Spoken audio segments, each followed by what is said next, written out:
But you have to entertain these things. You can't just, like I said, you can't just go run your integral. Think through these things. We're thumbs up on all of them. Can we integrate it? We already kind of answered that. Yes, it's integrable. You have a question? What's up? So you said it has to be eventually decreasing, right? Eventually. So does that mean if like the function isn't, so like maybe, I'm like thinking of like a Gaussian curve. If you take a derivative, would it be positive on one part? So wouldn't it be a better idea to take a limit? You can have your curve go up. It just eventually has to come down and stay coming down. So it could, you have to have some point, we'll call it, since this is a function of x, we'll call it x naught, let's say, where from that point on, it's decreasing. It can initially go up though. It can oscillate and then come back down. But there has to be some point where it decreases. Because if it doesn't decrease forever, then your areas are not going to converge. You're going to have an infinite or oscillating area. I don't know, does that answer your question? You sure? Okay. All right, so let's do this one. I'm going to convert it over now. I'm going to do the integral from 1 to infinity of 1 over x squared dx, which is now antiderivative, right? And remember how we did these integrals? This is 6.6. These are improper integrals. When you have the infinite limit of integration, see if this rings a bell. Limit, t goes to infinity. Replace the infinity with t, 1 over x squared dx. That look familiar?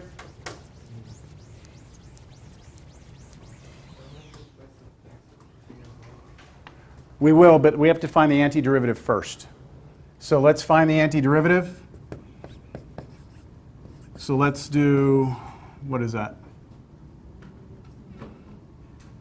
Negative x to the negative 1.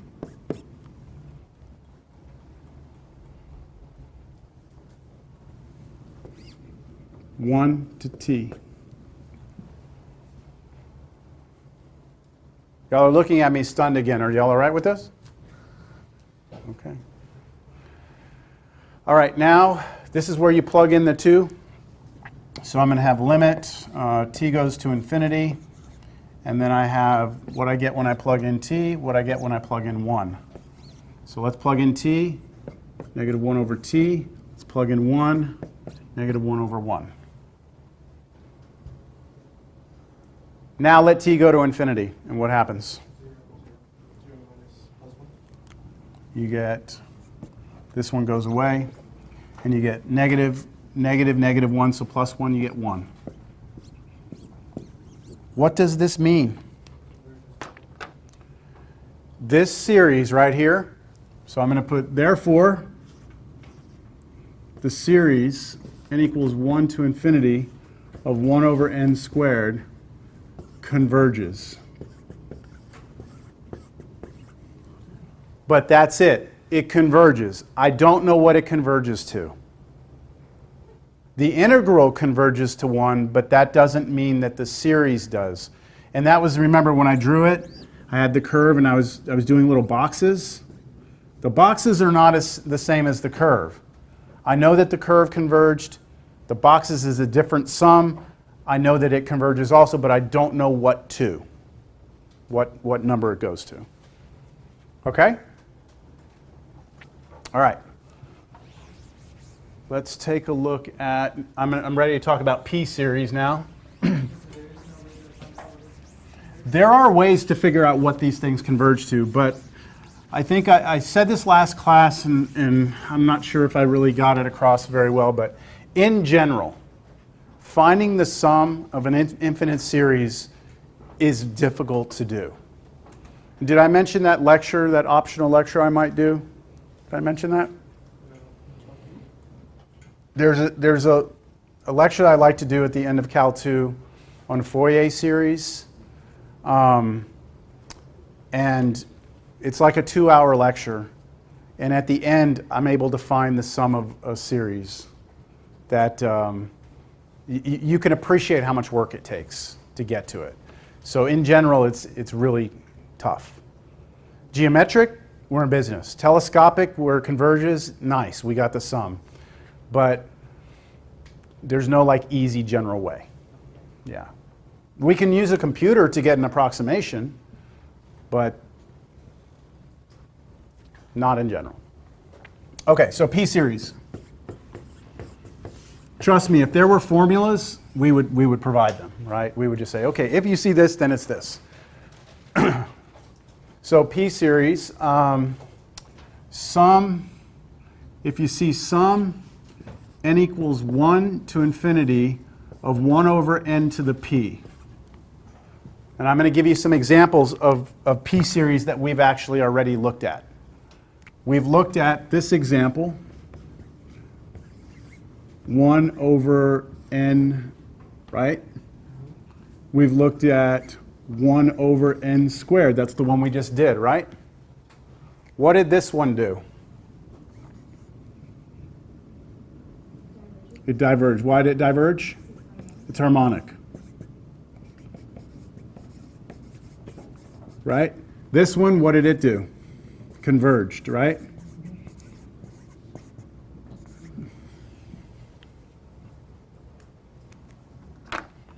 So these are both p-series. The power here, p is for the power, okay? P here is 1. P here is 2. So somewhere, depending on this power, it will either converge or diverge. And in a normal class, Cal 2, I like to actually go through the formal construction of how we get to the result. But because of time, I'm just going to give us the result. And this is what's on your table. So what does it say here? It says that this will converge if p is greater than 1 and diverge, yeah, if p is less than or equal to 1.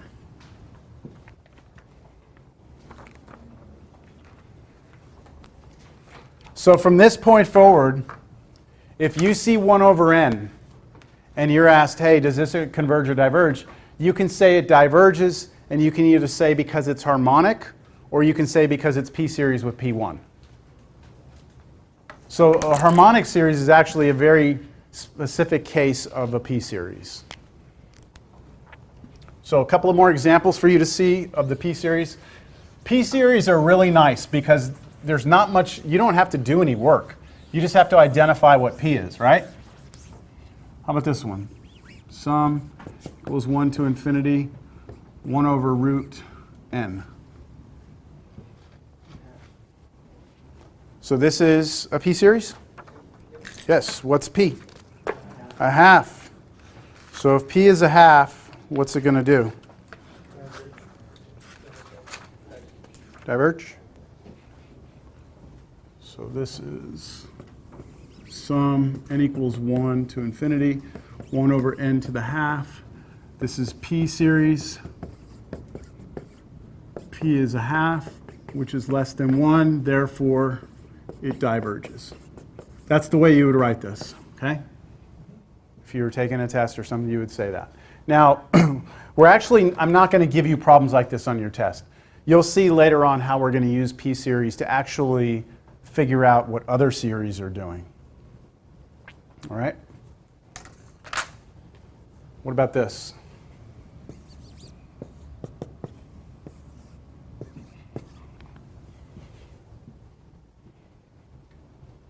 That should diverge, right?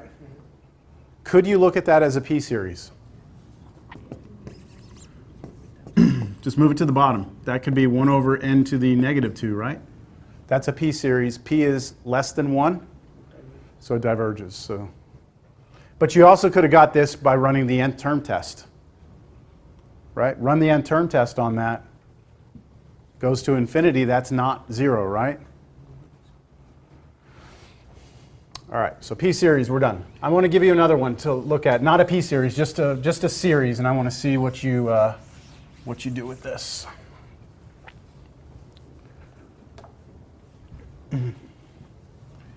n squared over n cubed plus 1.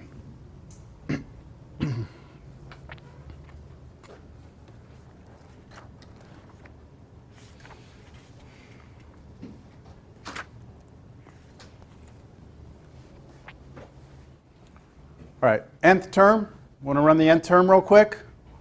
What would happen if you do nth term? To save us time, I'm not going to write it down. I would want you to write it down if you're working on these. Infinity over infinity, right? So derivative, you get 2n over 3n squared. And if you cancel things out, this should go to 0, right? A sub n should go to 0, which is inconclusive, right? So the nth term test should fail there. All right, is it geometric? No. Is it harmonic? No. Telescopic? I don't really want to try and factor this thing out. I could factor this, couldn't I? That is a sum of cubes. It does factor, but it would leave me with, what, it's n plus 1, and then it would be like n squared minus n plus 1 or something like that. It would be, I would have a distinct linear factor, and I would have an irreducible quadratic. And I could try the partial fractions, but it's really not going to, maybe, okay, maybe. I'm not leaning that direction. The reason I'm not leaning that direction is because I'm thinking possibly integral test. If you divide everything by n cubed. Divide everything by n cubed? What would happen? You would get 1 By n cubed? Yeah. And then I get 1. Then you let go to infinity. Let n go to infinity? You get 0. You get 0. Which means it fails. It fails. Fails the nth term. But we already knew it went to 0, right? So, I mean, you could do that algebraically, but I'm not sure that's going to help you as far as determining what happens with the series. So do you all see why I'm looking at this and thinking maybe integral test?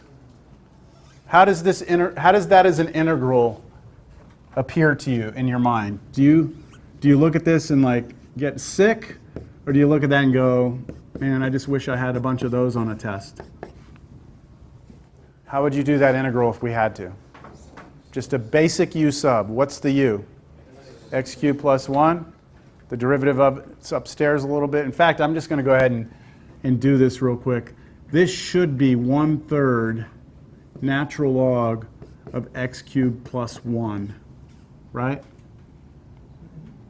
Now, I still have to go from 1 to infinity, and that means I need to bring the limit in there and stuff, but do y'all see that if this is u, then I have 1 over u, the antiderivative is natural log? So this would be it. So given enough time, you could get from here to here. So I'm feeling good about the integral test, but I need to make sure that the function satisfies the conditions. So let's run through those conditions. Is that function continuous? Yeah, there's no problems. We would have a problem at -1, but we're not worried about it. So yes, on 1 infinity, we are in business. Is f positive? Well, again, is n squared over n, or not n, sorry, x. Is x cubed, or x squared over x cubed plus 1, is that bigger than 0? As long as we're on 1 infinity, right? That's a positive number, squared still positive, positive number cubed still positive, ratio of 2 positive numbers still positive. So that works. Next thing, is f decreasing?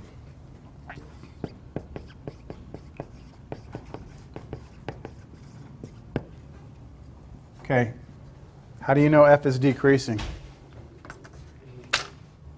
How do you know? Normally I wouldn't do this in class. I'm just going to look at the camera and make sure my wife is alive.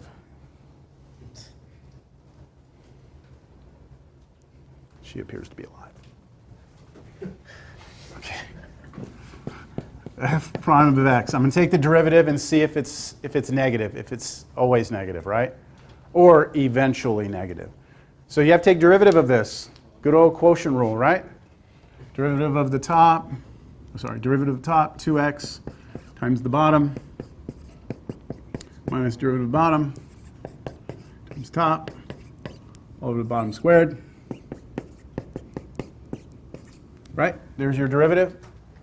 And my question is that always negative? Let's clean it up because it looks pretty nasty right now, doesn't it? Is 2x to the fourth plus 2x minus 3x to the fourth over, and what about that denominator? It's always positive, right? On the interval we're talking about, this down here is always positive and squared. So look, this is a positive number. So I just need to make sure that the numerator is negative, right? That way the ratio is negative. So now it's really reduced to this question. What's all that? Let me clean that up, collect-like terms. So how about 2x minus x to the fourth? Isn't that what it is on top? Is that less than 0? Yes. At some point, yes. So let me try and help a little more. Let me factor an x out. Is that less than 0? Yeah? Always? Not always. Look, what happens at 1? 1, and then here, 2 minus 1, that's 1. So 1 times 1, that's not less than 0, right? So at 1, it doesn't work. How about at 2? At 2, it's going to work, right? 2, this is positive. In fact, would you agree that this right here is always going to be a positive number? If we're on the interval 1 to infinity. So if that's a positive number, then I can throw it out, and I can really just say, look, is 2 minus x cubed less than 0? And then just move things around. Here's what you need. You need x cubed to be bigger than 2 for this to work. And does that eventually work for us? Yes. So this is true, right? When, though? On what interval? What to infinity? The what? Cube root of 2. Good. Cube root of 2. As long as we're to the right of cube root of 2. So just solve this. Just take cube root on both sides. Right? Basically is what we're doing here. That's where something interesting is happening. That's where it switches over. So even though this is not 1 to infinity, that's okay because we just have to eventually be decreasing. So here, it will eventually decrease. Understand that? So we've satisfied the fact that it's continuous, that it's positive, that it's decreasing. I had to analyze the derivative to do that. And now finally, I just need to integrate. I've done that. And now, interestingly enough, if you actually do the limit on this, this is going to diverge. I'll let you do it yourself, but just take the limit, plug in t.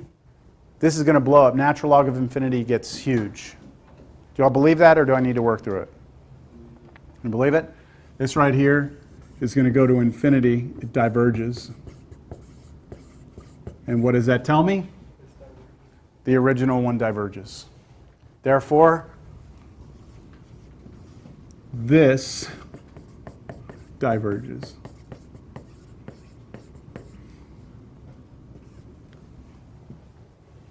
If the integral diverges, the series diverges, so long as the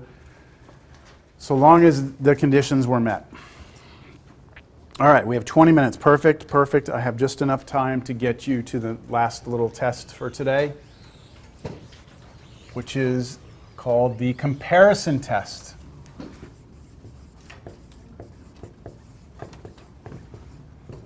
Take a look at that on your table. What you'll notice about the comparison test is that it actually has here two series. Do you all see that? It also tells you a sub n must be bigger than 0 and b sub n must be bigger than 0. So in order to use this test, the sequences inside have to always be positive. These have to be positive sequences. So you cannot have alternating sequences in here that go like negative, positive, negative, positive. Can't have that.